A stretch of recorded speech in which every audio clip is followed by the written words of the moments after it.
I'm Drew with Lectra-Tab, and today we're going to be installing a complete set of trim tabs on this Element 18-foot boat. I've got all the materials that we need here laid out, and I'll go through those. We're going to be using our 4x12 mirror tabs. I'll explain how we arrived at this size a little later. We've got our tab hardware to attach the actuators to the trim tabs. We've got our number 14 by 1.25" lag screws to attach the trim tabs and the upper actuator brackets to the transom. We've got our actuators with 23 feet of cable that will run all the way up to the helm and tie into the back of the SLC11 one-touch LED leveling switch that we've got here. We've got some push-on connectors to make those connections, and then we've got some lengths of red, white, and yellow 14-gauge wire for powering the actuators to the fuse block and also to the ignition. And then last but not least, we've got some marine grade sealant, 3M 5200, or in this case Loctite marine grade sealant, to seal up the screw holes and the penetration for the actuator wiring. Next we'll get into the tools required. So now I've got all our tools laid out here, and this is all laid out in our manual, operation and installation manual from Lectra-Tab. So we've got our straight edge, we've got a 3/16 inch drill bit for the lag screws, we've got a 3/8 drill bit for the actuator wire to go through the transom, of course a electric drill and driver. We're going to need the crimps and wire cutters to do the wiring work. We've got a manual screwdriver, Phillips head screwdriver here, a 2.5 inch hole saw to cut through the dash to mount the control, and then we've got a 7/16 deep well socket and adjustable wrench to tighten up the upper bolt on the actuator. One of the most important things before you go to install trim tabs on a boat is to do a lot of planning. On this particular boat, or on any boat, you want to look behind the transom to see how accessible it is. On this particular tunnel hull boat, from about this point down, on the inside of the transom is blocked off. We don't know whether there's foam in there or what, but we don't have access to it. So wherever the top of this actuator mounts, it's going to have to be above that point.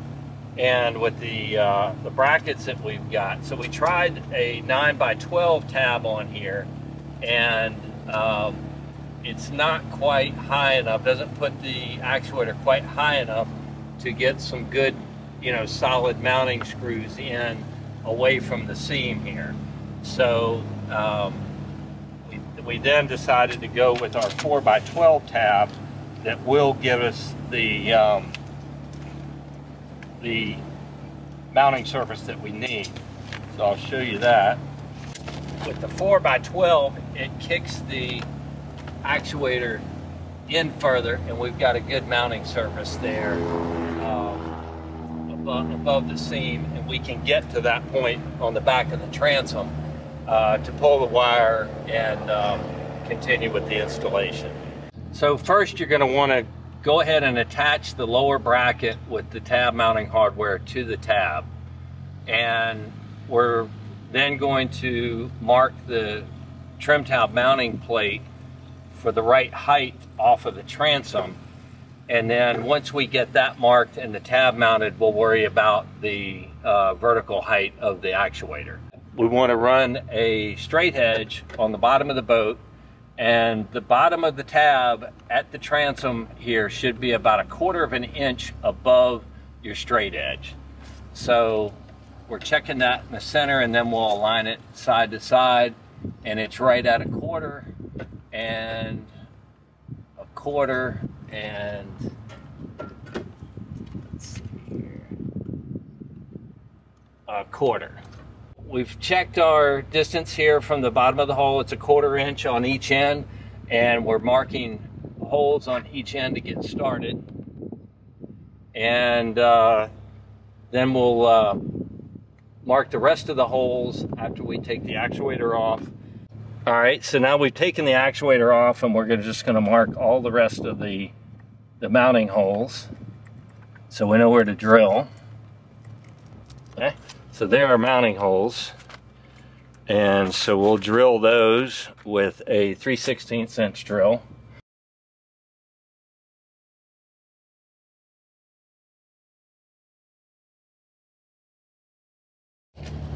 So another pro tip here is taking a 3/8 or some larger bit and doing a slight oversize cleanup of that hole, and it helps keep the gel coat from cracking when you drive the screws in. So now that we've got our holes drilled, we want to fill those holes with the marine sealant, and we squeeze a generous amount in each hole. And what we'll usually do is run a little extra marine sealant around the mating surface of the mounting plate of the trim tab, just to give it a little extra adhesion and sealing. Okay, so now that we've got our holes filled with sealant, we're going to put our first screw in.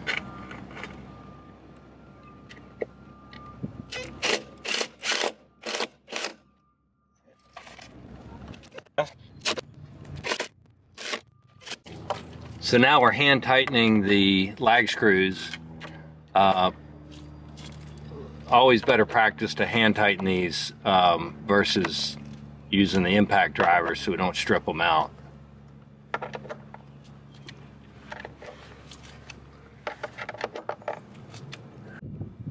Okay, so now we got the tab mounted up.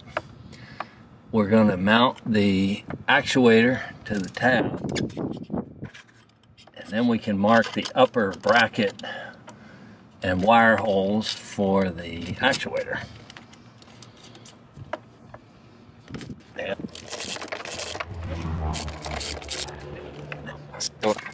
So you may notice here we have a different bracket on here. We had to use our cutout bracket here as this tab goes up and out.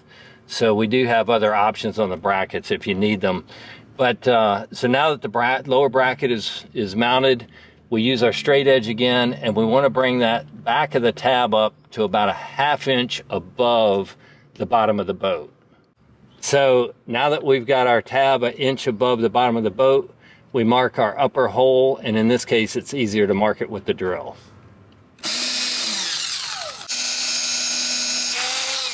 So we got our holes marked, and we're going through. We've marked 2 out of 3.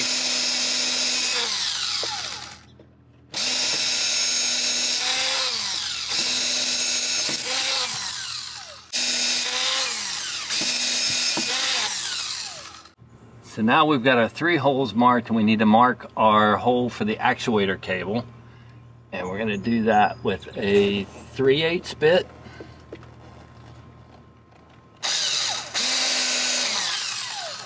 All right. And drill that through.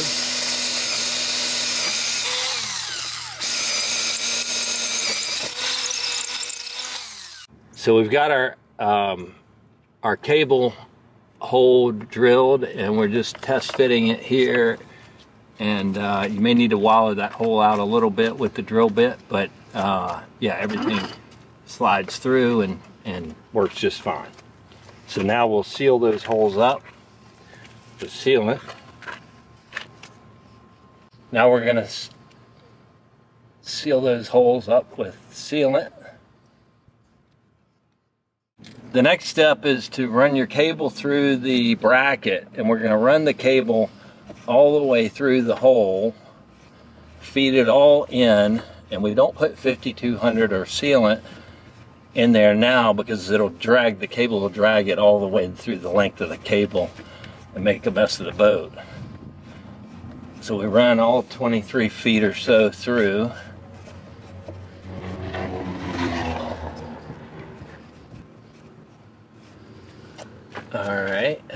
this is where we want to fill the back side of that bracket and the cable hole with some 5200. You want to do that, and I'll hold it for you.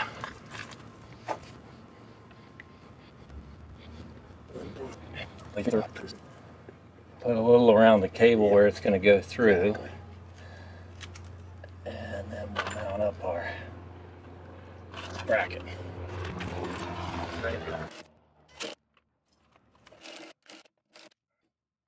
There we go.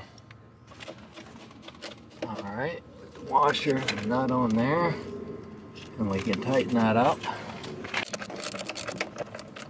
Alright, and we just want it snug. It doesn't have to be tight. Yeah, so now our port side trim tab installation on the outside is complete. We'll do the same thing on the starboard side, and then we'll show you the wiring process and the control mounting after that. Alright, so we found the end of the cable inside the boat, and now we're going to feed it across and up through the cable chase on the other side. Okay, so we pulled our port actuator wire through and across the boat over to the starboard side where our chase is to run the wires up to the helm, and then we found both ends from the starboard and port, tied them together, and now we're going to pull them through the chase up to the helm. We ran the wires up to the console. We did mark the port side with a piece of tape to make hook up a little bit easier and to avoid having to switch the wires back and forth. We're going to mount the control right here where it's close to the throttle and the steering wheel, which is a good idea. And so we have the center line of our hole marked. So the next step is to take our hole saw and cut a hole in the dash for it. This is our SLC11 one-touch LED leveling switch that we're using today. And I've got my 3 pigtail here for the battery positive, battery negative, and auxiliary that runs to the ignition switch. Got those terminated and run loose, and we'll run those in through the hole. Our hole is cut for the back of the control, and we've got our 2 actuator cables pulled through, and we will terminate those next and put the push-on terminals on those and connect those to the back of the control. So we've got our red, black, and yellow wires run. Our red is going to be our main power here to the fuse box with a 20 amp or a 15 amp fuse. We're using a 20 here. The battery negative goes to the main battery negative bus there, and then the auxiliary, the yellow wire, is going to go up here to the key switch, and they're all going to be different depending on what the manufacturer is. Ours is a Mercury in this case, but I would recommend you do a little research on your particular manufacturer for which key switch has the switch 12 volt supply. The actuators that we used on this boat are our ABK 13s, and they come with 23 feet of cable. So obviously once we pull the cable, we've got quite a bit of cable left over, and so the 2 options are to wrap it up and use wire ties to keep it out of the way underneath the console, or the tidier way to do it is to just leave a little extra to be able to access the control and cut those to length, all the while marking the port side or the starboard, just so we know which one's which. Okay, I stripped back the sheathing on the cable that we use for our actuators, and under that you're going to find a black and a white wire that go to the actuator, and you're also going to see this little clear tube, and that is our vent tube. That just needs to stay open to atmosphere and high and dry, out of any water. The actuator actually uses this tube to breathe, and there's a check valve in the actuator such that when it retracts, it uses the air in it to then pressurize every time you retract the actuator. The rest of this is just some strain relief material that once you strip it back, you can cut that loose, and then we'll strip the ends on each of the black and white conductors and put push-on terminals on those, and we'll be able to put those push-ons right on the back of the switch. Okay, so we put our push-on terminals on the black and white wire, and this is the starboard actuator cable I'm holding. So just following the little cheat sheet here on the wiring diagram that comes with the SLC11, we're going to push the black terminal on the right side here, or the black and the white for the starboard go on the right side. And so we got black here, white here, and then we'll do the same on the opposite for the port side. We have all of our actuator wires connected, our auxiliary, our ground, and our battery positive. And so the next step is to tuck all the wires back in and put the control face to the dash. But before we do that, we want to run a bead of sealant all the way around here to keep water out. The back of the control is sealed, but we don't want any water creeping behind there from the dash anyway.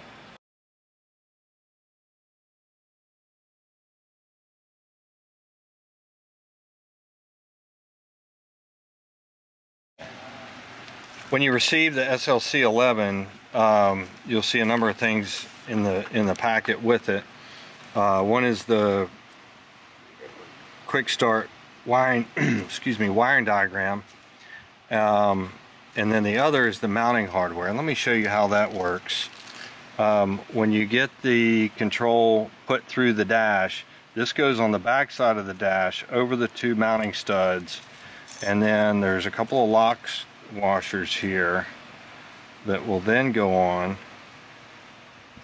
and then you thread on your thumb nuts. And we recommend using these nylon thumb nuts because they will tighten the control down to the dash without pulling it too tight to damage the circuit board underneath.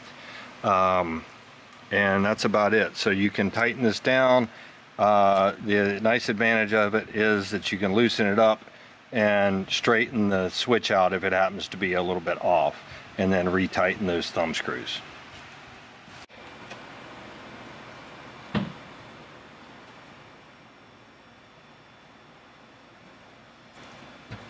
Okay, and then we take our mounting plate,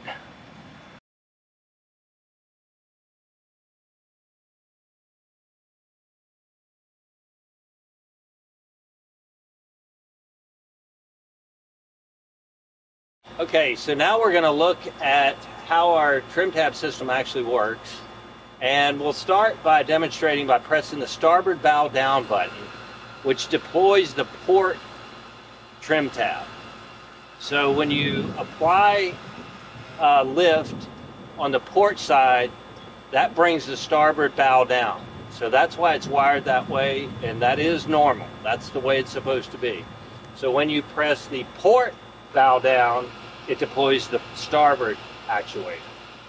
So with both trim tabs down, you're ready for a hole shot, which gives you the maximum amount of lift coming out and popping up on plane. So then once you're up on plane, you can press the all up button and bring both tabs up. And if the bow's riding a little bit high, you can leave it there, or press all down and bring both tabs down slightly, hit it again to stop. And then when you come back in port and you turn the key off, both tabs should auto retract to the fully up position. And that keeps them out of the way for putting the boat on a trailer or a forklift picking it up to put it in a dry storage facility and that type of thing.